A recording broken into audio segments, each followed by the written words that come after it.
সকলকে জয় যিশু। আসুন আজকে আমরা একটি নতুন বাক্য শুনি, প্রভুতে সংযুক্ত হও। আর এই সংযুক্ত হওয়া মানে তার সাথে জুড়ে থাকা। যেমন আমাদের ঘরে পাখা চলে, আলো জ্বলে, তার যে তারটি আছে, মেন তারটি কারেন্টের লাইনের সাথে জুড়ে থাকে। যখন সুইচটা অফ অন করা হয়, অন করলে পাখা চলে, লাইট জ্বলে, কিন্তু অফ করলে আবার তারা বন্ধ হয়ে যায়। কারণ যখন সুইচটা দেওয়া হয়, অন করা হয়, তখন তার সাথে সংযুক্ত করা হয়, আর যখন অফ করা হয় তখন বিচ্ছিন্ন করে দেওয়া হয়। তার জন্য ঈশ্বরের বাক্য বলছে, তোমরা প্রভুতে সংযুক্ত হও। আপনি যতদিন প্রভুর সঙ্গে যুক্ত ছিলেন না, তার মানে আপনি প্রার্থনা করতেন না, ঈশ্বরের আরাধনা করতেন না, ঈশ্বরের গৌরব করতেন না। এখন যখন প্রভুকে জেনেছেন, প্রভুকে চিনেছেন, আপনি প্রভুতে সংযুক্ত হন, আপনি প্রভুর সাথে যুক্ত থাকুন। যেমন কোনো গাছে ফল ধরেছে, সেই গাছের ডালটা যদি তার মেন মূলের সাথে যদি যুক্ত না থাকে, সেই গাছের ডালের সাথে সাথে সেই ফলটাও শুকিয়ে যায়। যাতে সেই গাছের ফল সুন্দর হতে পারে, তার জন্য তার সেই শাখা প্রশাখাগুলো তার মূল কাণ্ডর সঙ্গে যুক্ত থাকতে হয়। আর সেই কাণ্ডটা, গাছের যে মূল আছে, সেই মূল যেখান থেকে খাবার উৎপন্ন হয়, যেখান থেকে জল নেয়, বা যে কাণ্ড সে আলো বাতাস নেয়, তার সঙ্গে যুক্ত থাকতে হয়। না হলে সেই ফলটা যদি তার শাখার সঙ্গে যুক্ত না থাকে, সেই ফল কিন্তু নষ্ট হয়ে যায়। তদ্রূপ যারা প্রভুতে আশীর্বাদ পেতে চান, প্রভুতে অনুগ্রহ পেতে চান, প্রভুর দয়া পেতে চান, তাদেরকে প্রভুর সঙ্গে অবশ্যই জুড়ে থাকতে হবে। যেমন মাছ যদি জল ছাড়া থাকে, সেই মাছ কিন্তু মারা যাবে। মাছ যে কোনো জায়গায় রাখুন না কেন, মাছকে তাকে জল দিতে হবে। জল ছাড়া যখন দীর্ঘ সময় থাকে, সেই মাছ তখন মারা যায়।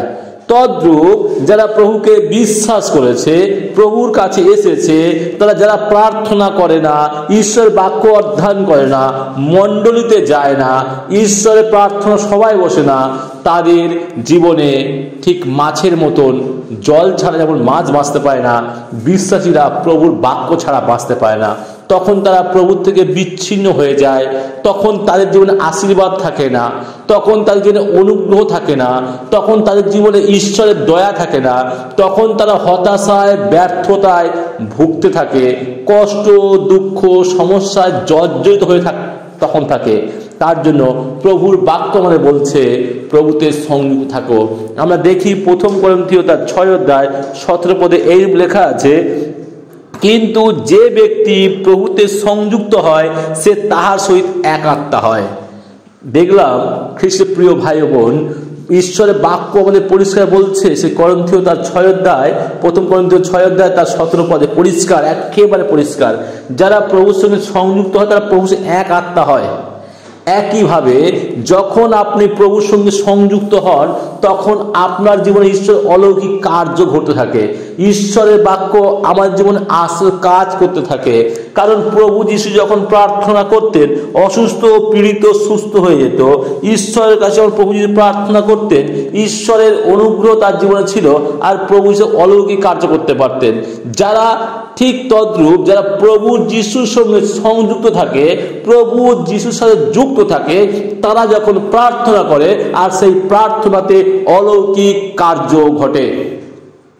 সে শিক্ষিত না অশিক্ষিত, সে পড়াশোনা কতদূর করেছে করেনি, সেটা বড় বিষয় নয়। সে প্রভু যিশুকে বিশ্বাস করে কিনা, সে প্রভু যিশুর বাক্যকে শোনে কিনা, যে পড়তে পারে সে বাক্য পড়ে কিনা, সবচেয়ে বড় এটাই, তার জীবনে ঈশ্বরের সঙ্গে সে সংযুক্ত আছে কিনা। যখন সে প্রভু যিশুর বাক্য অধ্যয়ন করে, যখন সে প্রভু যিশুর বাক্য শোনে, যখন সে প্রতিনিয়ত প্রার্থনা করে, ঈশ্বর তার প্রার্থনায় উত্তর দিয়ে থাকেন, কারণ সে প্রভু যিশুতে যুক্ত আছে। যেভাবে যখন কোনো বীজ মাঠে ফেলা হয়, সেই বীজটি যদি মাটির সঙ্গে সংযুক্ত না থাকে, সেই বীজ চারা হতে পারে না। আর সেই বীজ থেকে চারা বড় হয়ে ফল উৎপন্ন করতে পারে না। যদি কোনো বীজ কোনো একটা ঘাসের উপরে যদি পড়ে থাকে, মাটিতে না পৌঁছায়, সেইখান থেকে শিকড় বার হয়ে তারপর সে মারা যায়। কিন্তু যে বীজটি উত্তম ভূমিতে পড়ে, ভালো মাটিতে পড়ে, যে মাটিতে তার শিকড় রোপণ করে, সেখানে সুন্দর গাছ উৎপন্ন হয় এবং যখন সেই গাছটি ফলে ফুলে ভরে যায়, কারণ সে মাটির সঙ্গে যুক্ত আছে আর সেখানে সার, জল, আলো, বাতাস নিতে পারে। আবার দেখা যায় কিছু কিছু গাছ বড় হয়েছে, খুব সুন্দর হয়েছে, কেউ যদি হাত দিয়ে টেনে তুলে দেয়, মাটি থেকে আলাদা করে দেয়, তখন সেই গাছে কোনো ফল ধরে না, কারণ সে মাটির সঙ্গে সংযুক্ত নেই। তদ্রূপ যে বিশ্বাসী ভাই বোনেরা প্রভুর যিশুর কাছে এসেছেন, প্রভুকে জেনেছেন, প্রভুকে চিনেছেন, প্রভুর বাক্য তার অন্তরে ছিল, প্রভুর সঙ্গে সংযুক্ত ছিলেন, কিন্তু সেই ব্যক্তি যদি প্রভু থেকে বিচ্ছিন্ন হয়ে যান, সে যদি আর প্রার্থনায় না বসেন, আর প্রার্থনা না করে, ঈশ্বর বাক্য যদি না শোনেন, সে ঈশ্বর বাক্য অধ্যয়ন না করেন, প্রভুর সঙ্গে সে যদি বিচ্ছিন্ন হয়ে যান, তখন তার জীবনে আশীর্বাদ থাকে না, অনুগ্রহ থাকে না। ঠিক ওই শুষ্ক গাছটির মতন যেভাবে শুকিয়ে গেছিল, ঠিক তদ্রূপ সেই বিশ্বাসী ভাই বোনেরা যারা প্রভুর সঙ্গে সংযুক্ত ছিলেন, যারা বিচ্ছিন্ন হয়ে গেছে, তারাও ঠিক তত শুকিয়ে যান। তাই ঈশ্বরের বাক্য আমাদেরকে আরেকটি বার মনে করিয়ে দিচ্ছেন যে যে ব্যক্তি প্রভুতে সংযুক্ত হয়, সে তাহার সহিত এক আত্মা হয়। যদি আমরা প্রভুর সঙ্গে এক আত্মা হয়ে থাকতে পারি, এক আত্মা হয়ে থাকতে চাই, এক আত্মা হয়ে চলতে চাই, ঈশ্বর অনুগ্রহ পেতে চাই, তাহলে আমাদের ঈশ্বরের সঙ্গে সংযুক্ত থাকতে হবে, ঈশ্বরের সঙ্গে আমাদের জুড়ে থাকতে হবে, ঈশ্বরের সাথে আমাদের চলতে হবে। আর ঈশ্বরের সঙ্গে সংযুক্ত থাকার একটি মাধ্যম, সেটা প্রার্থনা। ঈশ্বরের সঙ্গে সংযুক্ত থাকাই আরেকটি মাধ্যম ঈশ্বরের বাক্য অধ্যয়ন, ঈশ্বরের বাক্যের সঙ্গে, ঈশ্বরের সঙ্গে যুক্ত থাকার আরেকটি মাধ্যম ঈশ্বরের বাক্য শ্রবণ করা। আর ঈশ্বর চান আমরা যেন প্রতিনিয়ত ঈশ্বরের সাথে জুড়ে থাকি, ঈশ্বরের অনুগ্রহ লাভ করি, ঈশ্বরের কৃপা পাই, ঈশ্বরের দয়া পাই। তার জন্য আমরা যদি দেখি, সেই যোহন 14 অধ্যায়ে ঈশ্বরের বাক্যে লেখা আছে যে তিনি এখানে উদাহরণ দিয়েছেন, যদি কোনো শাখা প্রশাখা ডালের সঙ্গে যুক্ত না থাকে, সেই গাছে ফল ধরতে পারে না। ঠিক তদ্রূপ যারা প্রভুর সঙ্গে যুক্ত নয়, যুক্ত থাকে না, বা যুক্ত ছিলেন বিচ্ছিন্ন হয়ে গেছে, তাদেরকে ঈশ্বর আবার আহ্বান করছেন, তোমরা আমার সাথে যুক্ত হও। যদি যুক্ত না থাকো, তোমরা নষ্ট হয়ে যাবে।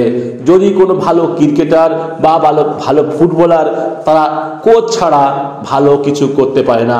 প্রত্যেকের জীবনে একজন কোচ ছিলেন, একজন মেন্টর ছিলেন, তাদেরকে সঠিক পথ দেখাবার জন্য।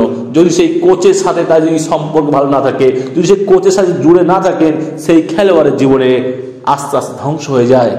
যেভাবে প্রত্যেকটা বাড়ির সন্তানদের জীবনে পিতা মাতা, তার গুরুজন আছেন, তাকে ভালো মন্দ সমস্ত শিক্ষা দেওয়ার জন্য। আর যে সমস্ত ছেলেমেয়েরা তার বাবা মার, তার গুরুজনের যারা সঠিক শিক্ষা দেন, তাদের শিক্ষায় বড় হন, তাদের শিক্ষা নিয়ে তারা এগিয়ে যান, তাদের জীবনে অনেক আশীর্বাদ থাকে। আর সেই সমস্ত ছেলেমেয়েরা ভবিষ্যতে অনেক বড় বড় জায়গায় তারা উপনীত হয়, অনেকে চাকরি করেন, অনেকে বিভিন্ন কর্মক্ষেত্রের উচ্চ পদে অধিষ্ঠিত হন, কারণ তারা তার গুরুজনের সঠিক শিক্ষা তারা মেনেছিলেন, তারা গুরুজনের সাথে তারা যুক্ত ছিলেন, আর তার সঠিক তার শিক্ষা পেয়েছিলেন।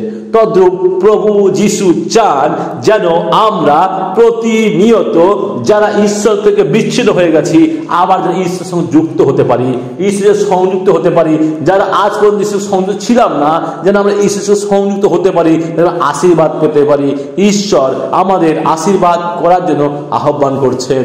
তিনি বলছেন, আয়রে পাপী আমার কাছে, আমি নেব তোর ভার।